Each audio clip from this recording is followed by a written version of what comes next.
തുടർഭരണം ലക്ഷ്യമിട്ട് മുന്നേറുന്ന ബി.ജെ.പിക്ക് ദക്ഷിണേന്ത്യയിലെ തമിഴ്നാടും കേരളവും ഇന്നും ബാലികേറ മലയാണ്. തിരഞ്ഞെടുപ്പ് രാഷ്ട്രീയത്തിൽ തമിഴ്നാട്ടിൽ ബി.ജെ.പിക്ക് കാര്യമായ രാഷ്ട്രീയ സ്വാധീനം ചെലുത്താനായിട്ടുമില്ല. ഭാഷാപരമായ കാരണങ്ങൾ മുതൽ സാമൂഹിക അടിത്തറ വരെ ഇതിന് കാരണമായി ചൂണ്ടിക്കാട്ടപ്പെടുന്നു. പ്രധാനമന്ത്രി മോദിയെ മുൻനിർത്തിയുള്ള രാഷ്ട്രീയ പ്രചാരണം തമിഴ്നാട്ടിലെ സാധാരണ ജനങ്ങൾക്കിടയിൽ കാര്യമായ സ്വാധീനം ചെലുത്തിയിട്ടില്ല എന്ന് വേണം കരുതാൻ. മുൻ IPS ഉദ്യോഗസ്ഥനും 39-കാരനുമായ അണ്ണാമലയാണ് തമിഴ്നാട്ടിൽ ബി.ജെ.പിയെ നയിക്കുന്നത്. തമിഴ്നാട്ടിലെ രാഷ്ട്രീയ വേദിയിൽ അഴിമതി വിരുദ്ധ നിലപാടുകൾ എടുക്കുന്ന നേതാവായും കുടുംബ രാഷ്ട്രീയ വിരുദ്ധനായും സ്വയം കുപ്പായമണിഞ്ഞാണ് അണ്ണാമലയുടെ രംഗപ്രവേശം. അണ്ണാമലയിലൂടെ ഒരു വലിയ മുന്നേറ്റം ബി.ജെ.പിയും തമിഴ്നാട്ടിൽ പ്രതീക്ഷിക്കുന്നില്ല. എന്നാൽ അദ്ദേഹത്തിന്റെ 100-ദിന യാത്രയുൾപ്പെടെ ബി.ജെ.പിക്ക് സംസ്ഥാനത്ത് ശ്രദ്ധ നേടിക്കൊടുത്തു. പ്രധാനമന്ത്രി നരേന്ദ്രമോദിയുടെ ശക്തമായ പിന്തുണ അണ്ണാമലയ്ക്കുണ്ട്. UP-യിൽ യോഗി ആദിത്യനാഥിനെ പോലെ തമിഴ്നാട്ടിൽ അണ്ണാമലയെ വളർത്തിക്കൊണ്ട് വരികയാണ് ബി.ജെ.പി കേന്ദ്ര നേതൃത്വം. ശക്തമായ നിലപാടുകളും അഴിമതി വിരുദ്ധ പ്രതിച്ഛായയും തന്നെയാണ് അണ്ണാമലയുടെ കരുത്ത്. ബി.ജെ.പിയുടെ പ്രധാനമന്ത്രി സ്ഥാനാർത്ഥിയായി പോലും ഭാവിയിൽ അണ്ണാമല ഉയർന്നു വരുവാനുള്ള സാധ്യതയും രാഷ്ട്രീയ നിരീക്ഷകർ കാണുന്നുണ്ട്.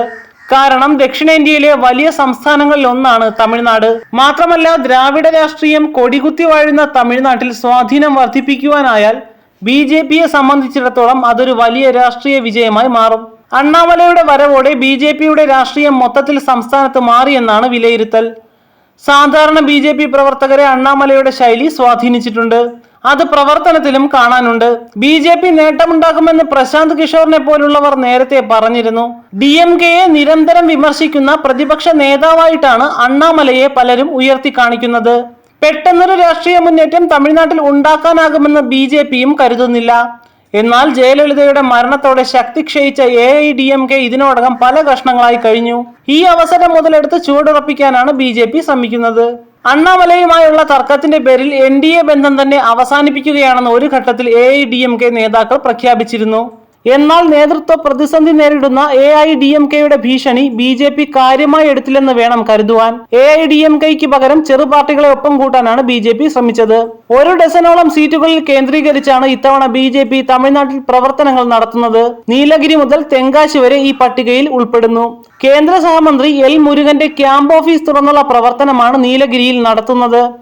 ചെന്നൈയിലെ വിരുദനഗർ, രാമനാഥപുരം, ശിവഗംഗ, തെങ്കാശി, കോയമ്പത്തൂർ, കന്യാകുമാരി എന്നിവയും പട്ടികയിൽ പ്രധാനമാണ്. തിരഞ്ഞെടുപ്പിന് മുന്നോടിയായി പ്രധാനമന്ത്രി നരേന്ദ്രമോദി പലതവണ തമിഴ്നാട്ടിലെത്തി.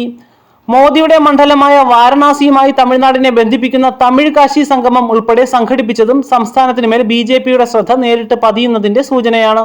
ദ്രാവിഡ വികാരം ഉറച്ച തമിഴ് മണ്ണിൽ പതിയെ ചുവടുറപ്പിക്കുവാനാണ് ബി.ജെ.പി ശ്രമിക്കുന്നത്. 2021-ലെ നിയമസഭാ തിരഞ്ഞെടുപ്പിൽ 4 സീറ്റുകൾ നേടാനായതും ഈ നിലമൊരുക്കലിന്റെ വിജയമാണെന്നാണ് വിലയിരുത്തൽ. നാഗർകോവിൽ, തിരുനെൽവേലി, മൊടക്കുറിച്ചി, കോയമ്പത്തൂർ സൗത്ത് എന്നീ സീറ്റുകളിലാണ് ബി.ജെ.പി വിജയിച്ചത്. പല മണ്ഡലങ്ങളിലും DMK-യുടെ അപ്രമാദിത്വത്തെ വെല്ലുവിളിക്കുവാനും നിയമസഭാ തെരഞ്ഞെടുപ്പിൽ ബി.ജെ.പിക്ക് കഴിഞ്ഞു. നിലവിൽ അത് ബി.ജെ.പി നേട്ടമാകുമെന്നാണ് കരുതുന്നത്. ഭരണവിരുദ്ധ വോട്ടുകൾ പരമാവധി ശേഖരിക്കുവാനാണ് കേന്ദ്ര നേതൃത്വം നിർദ്ദേശിച്ചിരിക്കുന്നത്. അണ്ണാ DMK-ക്ക് പകരം ചെറു പാർട്ടികളുമായി സഖ്യമുണ്ടാക്കാനാണ് ബി.ജെ.പി ശ്രമം. സഖ്യത്തിൽ താല്പര്യമില്ലെന്ന് അണ്ണാമല നേരത്തെ പറഞ്ഞിരുന്നെങ്കിലും നിലപാട് മയപ്പെടുത്താനാണ് കേന്ദ്ര നേതൃത്വം നിർദ്ദേശം നൽകിയിരിക്കുന്നത്. DMK-യും കോൺഗ്രസും നേതൃത്വം നൽകുന്ന ഇന്ത്യ മുന്നണിയുടെ ശക്തമായ സാന്നിധ്യം ഇപ്പോഴും സംസ്ഥാനത്തുണ്ട്. എങ്കിലും തികഞ്ഞ ആത്മവിശ്വാസത്തിലാണ് ബി.ജെ.പിയും NDA-യും. 2019-ൽ അധികാരത്തിലെത്തിയ 2ാം നരേന്ദ്രമോദി സർക്കാരിൽ 303 സീറ്റുകൾ തനിച്ചു നേടിയ ബി.ജെ.പി അതിൽ കുറഞ്ഞതൊന്നും ഇത്തവണ പ്രതീക്ഷിക്കുന്നില്ല. 370 സീറ്റുകൾ നേടണമെന്നാണ് ഇത്തവണത്തെ ബി.ജെ.പിയുടെ ടാർഗറ്റ്. പ്രധാനമന്ത്രി ഉൾപ്പെടെയുള്ള ബി.ജെ.പി നേതാക്കൾ ഇക്കാര്യം പൊതുസമ്മേളനത്തിൽ ആവർത്തിച്ച് വ്യക്തമാക്കുകയും ചെയ്യുന്നുണ്ട്. 2019-ൽ ബി.ജെ.പിയെ തുണച്ചത് വടക്കേ ഇന്ത്യയും വടക്കു കിഴക്കൻ സംസ്ഥാനങ്ങളുമായിരുന്നു. 90 മുതൽ 100% വിജയമായിരുന്നു ഈ മേഖലയിലെ സംസ്ഥാനങ്ങളിൽ ബി.ജെ.പി നേടിയത്. 5 വർഷത്തിനിപ്പുറം ബീഹാർ, ജാർഖണ്ഡ്, ഉത്തർപ്രദേശ്, ഛത്തീസ്ഗഡ്, രാജസ്ഥാൻ, ഡൽഹി തുടങ്ങിയ മേഖലകളിൽ ബി.ജെ.പിയുടെ മുന്നേറ്റം അത്ര എളുപ്പമാകില്ല.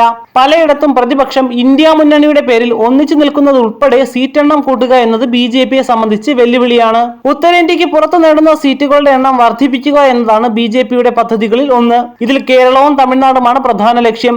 കർണാടകയിൽ JDS-നെയും ആന്ധ്രാപ്രദേശിൽ തെലുങ്കുദേശം പാർട്ടിയെയും പവൻ കല്യാണിന്റെ JSP-യെയും ഒപ്പം കൂട്ടിയാണ് ബി.ജെ.പിയുടെ നീക്കങ്ങൾ.